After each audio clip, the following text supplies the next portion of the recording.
Começando então o nosso segundo episódio desse bloco. Falar agora, Frei, sobre doença, finitude e esperança. Nós estávamos comentando aqui, que é uma coisa que eu trago muito para as pacientes no consultório, que elas têm que assumir o papel de protagonista na sua vida.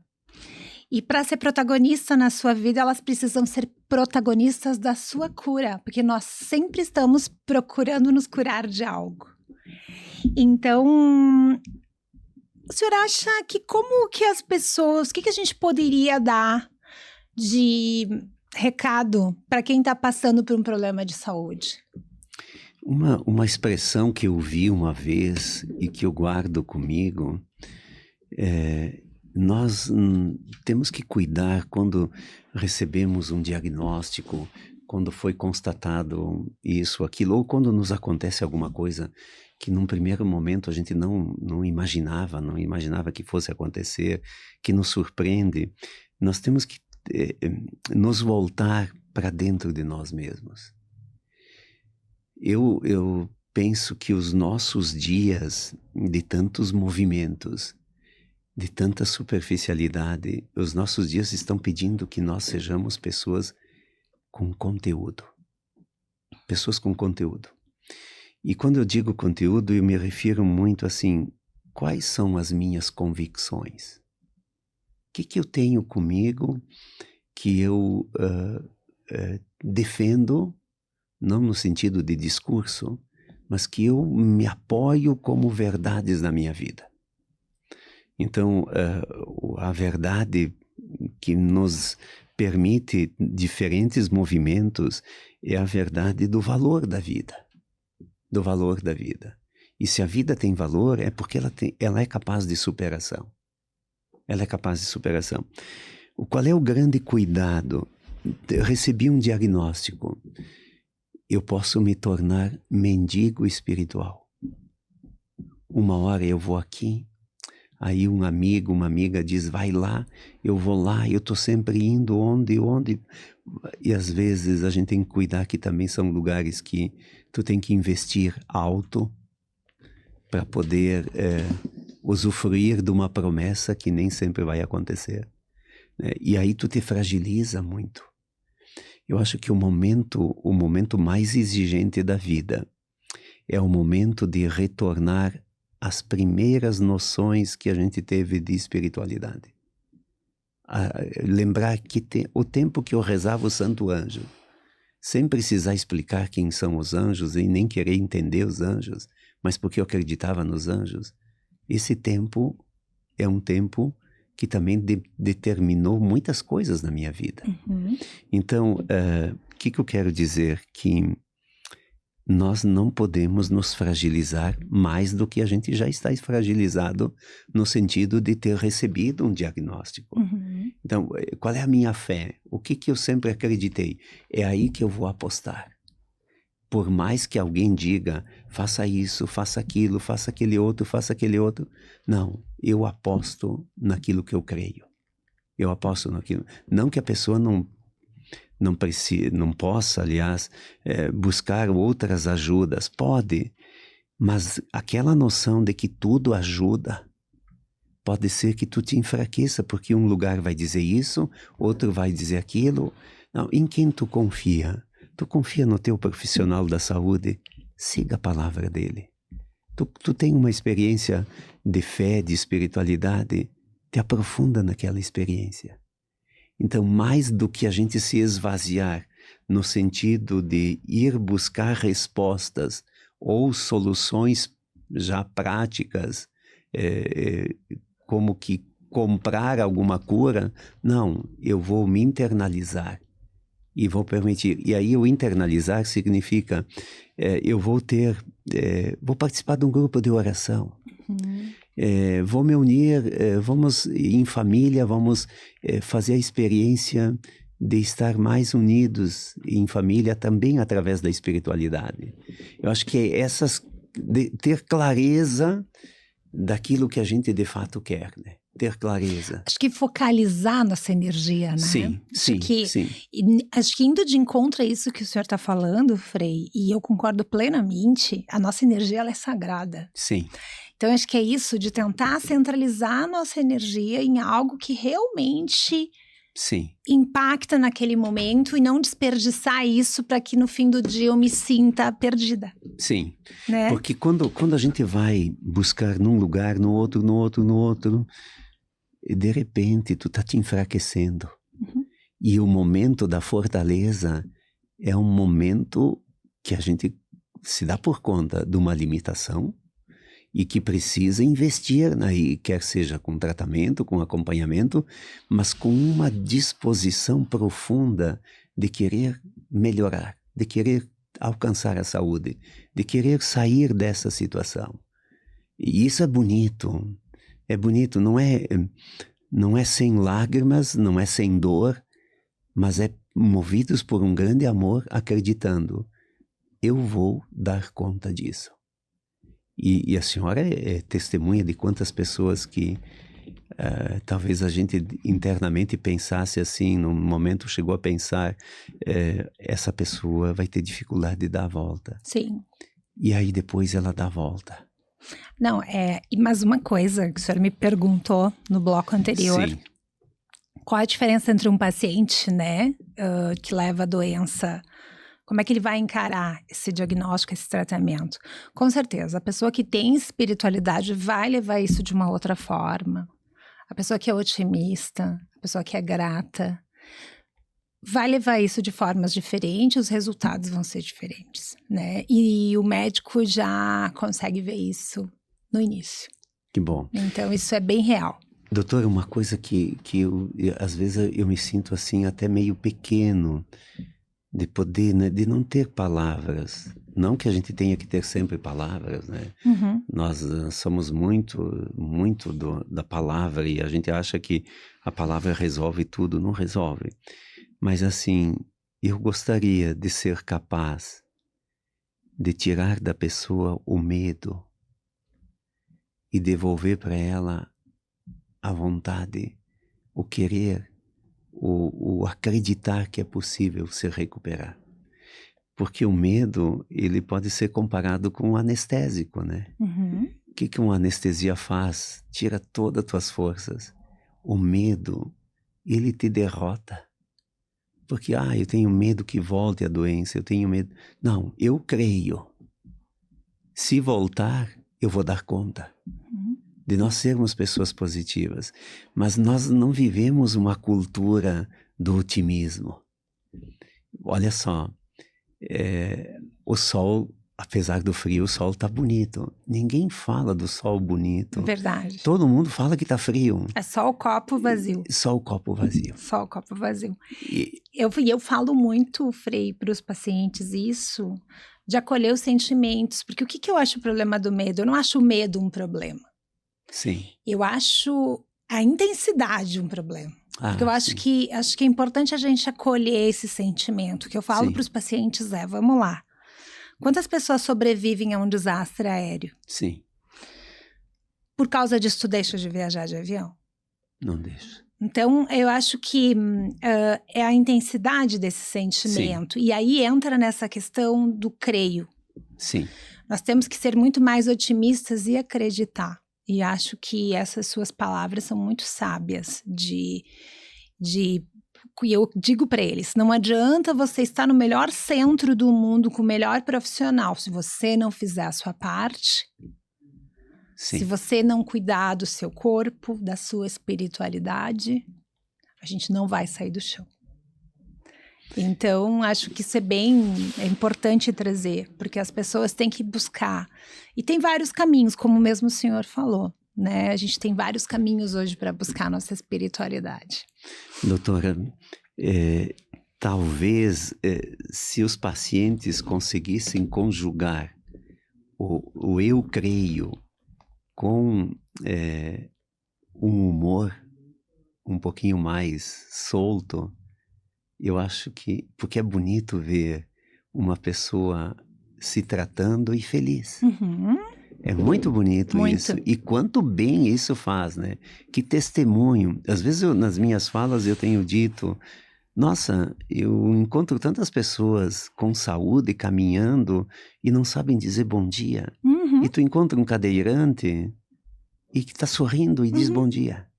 Então, o que está faltando que a gente não vibra com a vida, não deixa a vida acontecer de uma forma... Tenho esse problema? Tá, mas não te concentra só no problema, né? olha ao redor, Olha né? ao redor. E também faz com que a tua vida possa fluir de uma forma um pouquinho mais leve. Ah, mas tu diz isso porque tu não está no meu lugar. Pessoal, quem de nós não tem problema? Exatamente. Não existe problema maior ou menor. Existem problemas.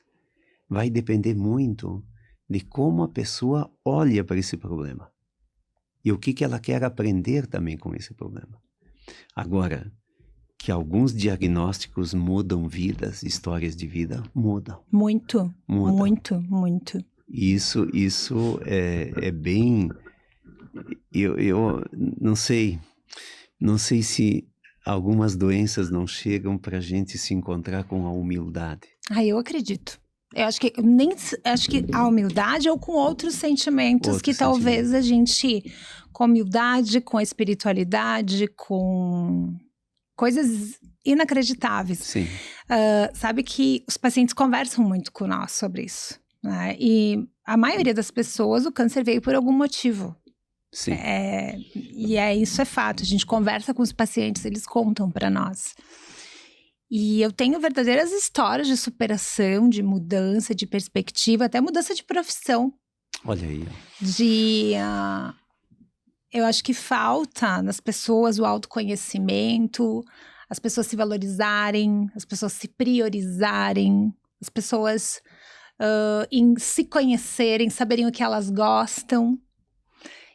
Infelizmente, eu vejo que a gente vive num mundo onde tudo acontece de uma forma automática. Automática. E às vezes nós depositamos a culpa na falta de tempo, enquanto que o tempo é justo. Uhum. Todos têm tempo. O pessoal às vezes diz, mas como é que tu consegue fazer tudo isso? É só se organizar. Só se organizar. É só se organizar. Então, nós também, na pressa de sermos felizes, porque nós temos uma sobrecarga de cobrança de que a gente tem que ser feliz, a gente esquece de quem a gente é. Para onde nós estamos indo. Com quem que está ao nosso lado e caminha conosco, né? Então, mesmo hoje de manhã eu falava com um grupo de pais que estavam tomando café numa escola junto com os filhos. Ai, que amor. E aí eu lembrei para eles, olha aqui, ó, escola, aluno é transitório. Tu não fica a vida toda numa escola. Filho é para sempre. Então, que vocês estão tomando café aí juntos. Como é que é a mesa de vocês lá em casa? Que ruídos tem ao redor da mesa? Ou será que a gente não está perdendo o simbólico da mesa também? Então vejam que o estilo de vida, aquilo que eu aceito que seja o normal e que não é o normal, isso tudo pode influenciar muito na tua vontade de vencer, de superar, de se curar, como também na tua indiferença. Bom, amanhã vamos ver o que vai acontecer. Não, amanhã vai ser um dia bom. Amanhã vai ser um dia bom. Eu quero que seja assim.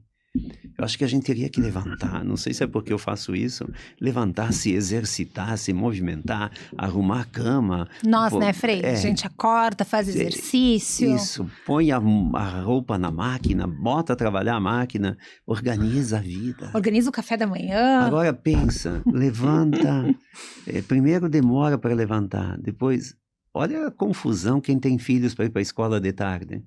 Levanta à tarde. Está tudo por fazer, na última hora não olhar os cadernos, não tá feito a atividade de casa, não está feita. Eu acho que a gente faz muita confusão, onde daria para viver um pouquinho mais leve. E eu acho que a gente procrastina. O ser humano tem uma coisa de deixar as coisas para depois. Para depois. Meu Deus, como isso é horrível.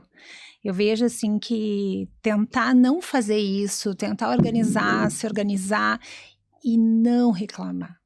Sim. Eu acho que quanto mais gratos sermos, mais a vida nos retorna.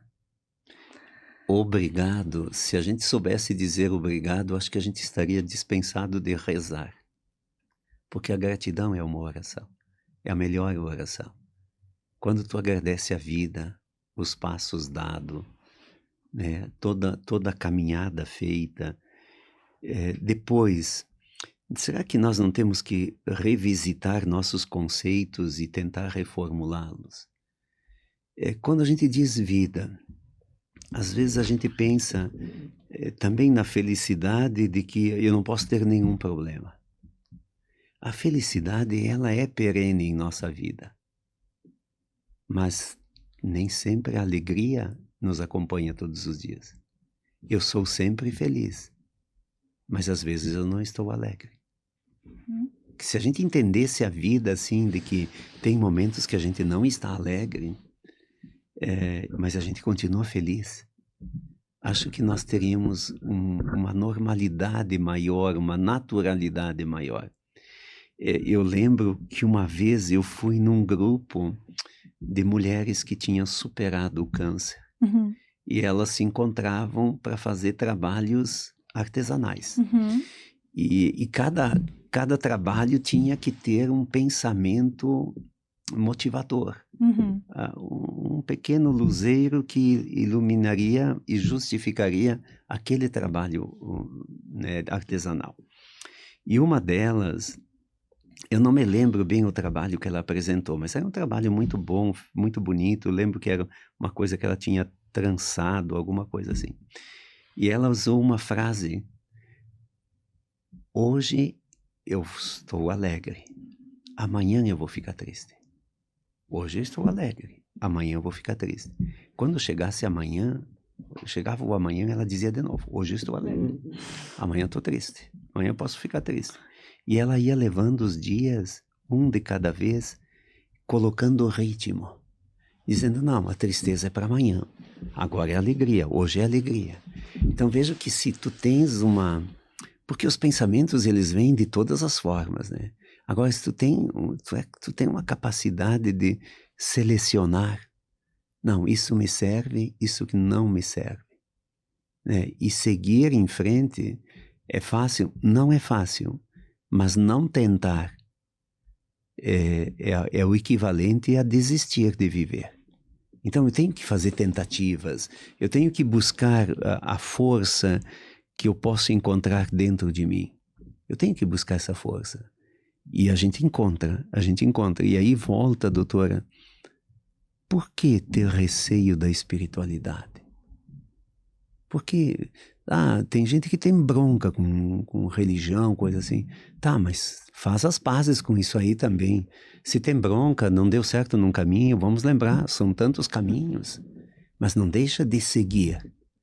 Não trava dentro de ti essa força que te faz caminhar, que te faz avançar. Então, a socialização, ela é muito importante na superação, a socialização.